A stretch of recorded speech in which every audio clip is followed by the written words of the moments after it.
வணக்கம். நான் astrology professor doctor Vimalan. ஜோதிட பிரியர்களே, மருத்துவர் ஆகுறதுக்கு ஒரு 10, 16 விதிகளை எடுத்து வச்சிருக்கிறோம். இதுல என்ன அப்படின்னு கேட்டீங்கன்னா, இது இதை விட வேறு வேறு விதிகள் எல்லாம் இருக்கிறவங்க எல்லாம் மருத்துவர் ஆயிருக்காங்க. நாம அதுல கொஞ்சம் மருத்துவர் ஆகின ஒரு இயல்பாக மருத்துவர் ஆகக்கூடிய தன்மையுடைய ஜாதகம். சில ஜாதகங்கள் விசேஷ அடிப்படையில எல்லாம் மருத்துவர் ஆகும்.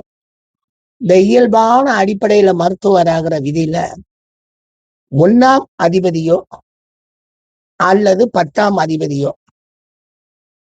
10ஆம் பாவத்துல இருக்கிறது.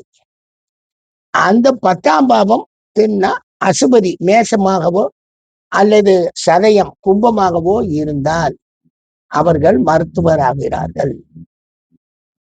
1ஆம் அதிபதியோ அல்லது 10ஆம் அதிபதியோ அசுபதியோ அல்லது சதயத்திலோ இருக்கணும். ஆனா அது 10ஆம் பாவமா இருக்கணும். இருந்தால் அவர்கள் மருத்துவர் ஆகிறார்கள். 10ஆம் அதிபதி 8ஆம் அதிபதியும் 10ஆம் அதிபதியும் 8ஆம் அதிபதியும் தங்களுக்குள் சம்பந்தம் பெறுவது, சேர்ந்திருக்கலாம், பார்த்துட்டு இருக்கலாம், அல்லது இவர் வீட்டுல அவர் இருக்கலாம், அவர் வீட்டுல இவர் இருக்கலாம். இப்படி ஏதாவது ஒரு வகை சம்பந்தத்துல இருந்தாங்கன்னா அவர்களும் மருத்துவர் ஆகிறார்கள். என்ன சார் 10ஆம் அதிபதியும் 8ஆம் அதிபதியும்? ஆமா, 8ஆம் அதிபதி இருக்கிறதுனால தானே அவர் ஒரு பாடியை எந்த அளவுக்கு பார்க்க முடியும்ன்ற அந்த இதே இல்லாம பாக்குறாரு. டாக்டர் தொழில் ஒரு நல்ல தொழில் அல்ல, அது ஒரு நீச்ச தொழில்னு நம்ம சொல்லுவோம். நம்மளை பொறுத்த வரைக்கும் ஏன்னா உடல் ரீதியாக இருக்கக்கூடிய விஷயங்களை அறுக்கிறது, எடுக்கிறது, பார்க்கறது, நோயாளிகளை பார்ப்பது அப்படிங்கிற அந்த அடிப்படையில அது ஒரு கஷ்டமான தொழில். ஆப்ரேஷன் பண்ணக்கூடியவர்களை நம்ம அந்த மாதிரிதான் வச்சிருக்கோம். டாக்டருங்கிற ஒரு பெருமையை கொடுத்து வச்சிருக்கோமே தவிர மருத்துவர்களுக்கு அந்த டாக்டருங்கிறது ஒரிஜினலா பிஹெச்டி முடிச்சவங்க, சயின்டிஸ்ட் பிஹெச்டி முடிச்சவங்க, அவங்களுக்கு தான் டாக்டர் போட முடியும். நம்ம ஊர்ல மருத்துவர்களுக்கெல்லாம் டாக்டர்னு போட்டிருக்கோம். மருத்துவரை தாண்டி இன்னும் பிசியோதெரபிஸ்ட் அவங்க இவங்க எல்லாரும் டாக்டர்னு போட்டுக்கிறாங்க. ஒன்லி டாக்டர் ஆஃப் பிலாசபி அல்லது டாக்டர் ஆஃப் சயின்ஸ் அப்படின்னு 2 கொடுப்பாங்க. அவங்க டாக்டர்னு போட்டுக்கலாம். இப்ப என்னென்னமோ மாறி மாறி ஏதோ பண்றாங்க. பட் அந்த துறையினுடைய தன்மை என்ன அப்படின்னு கேட்டீங்கன்னா, நம் உயிரை காப்பாற்றுவதனால் அவர்கள் எல்லாம் நம்மளுக்கு கடவுள் போல் காட்சி அளிக்கிறார்கள். அவ்வளவுதான். கொடுக்கலாமே, அதனால என்ன வந்துருச்சு?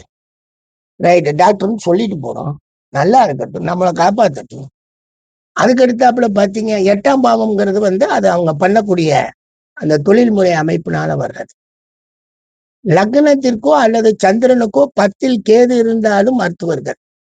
அது லக்னத்துக்கு இருந்தாலும் சரி, அல்லது ராசின்னு சொல்லக்கூடிய சந்திரனுக்கு 10ல் கேது இருந்தாலும் மருத்துவர்களே. ஏன்னா கேதுதான் புது வகையான நோய்கள் அப்படின்வோம். புது வகையான நமக்கு புரியாத நோய்கள். இப்ப கொரோனா போச்சு பாருங்க. இந்த கொரோனா அதெல்லாம் அவங்கதான். அது வேற பிளானட்டும் வரும், இதுவும் வரும்.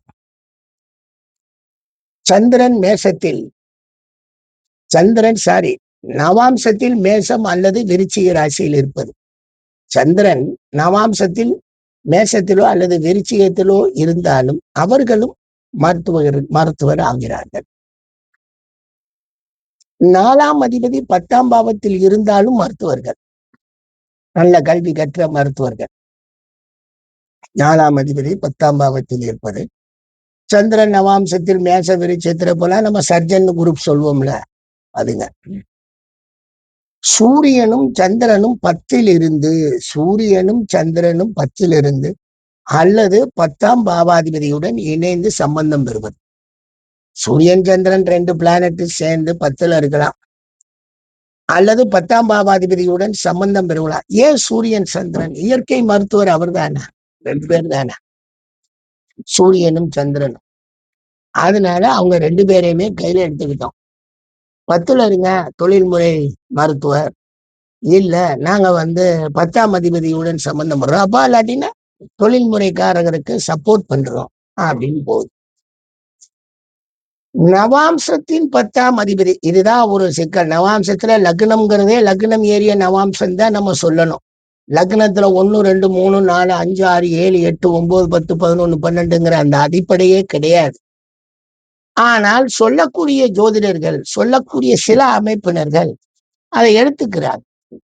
நவாம்சத்துக்கு 10ஆம் அதிபதி ராசியில் புதனுக்கு கேந்திரத்தில் இருந்தால், நவாம்சத்துக்கு 10ஆம் அதிபதி ராசியில் புதனுக்கு கேந்திர இது திரிகோணத்தில் இருந்தார், சாரி கேந்திரத்தில் தான் இருந்தால் அவருக்கும் மருத்துவ படிப்பு வருது, மருத்துவர் ஆகிறாரு அப்படிங்கிறாங்க.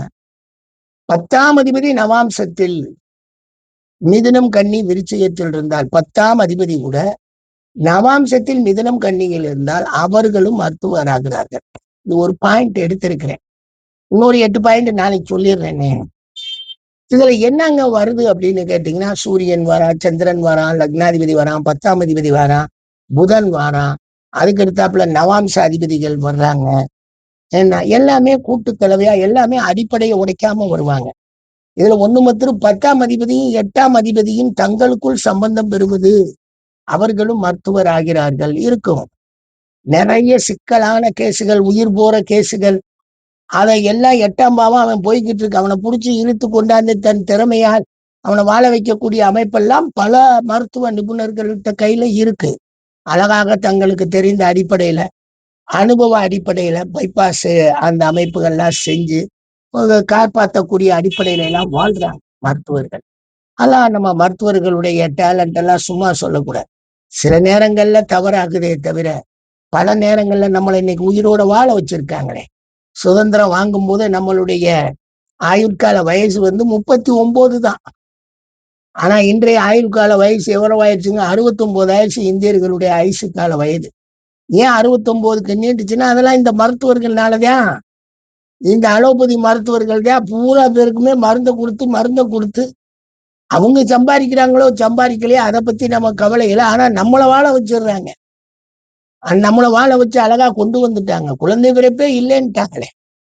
மீதிய குழந்தை பிறப்பு இறப்பே இல்லைன்ட்டாங்க. சாரி, பிறப்புங்கிறேன், குழந்தை இறப்பே இல்லைங்கிற மாதிரில இன்னைக்கு மருத்துவ ரீதியாக கண்டுபிடிச்சிட்டாங்க. வாங்க மீதிய நாளைக்கு பேசுவோம். நன்றி.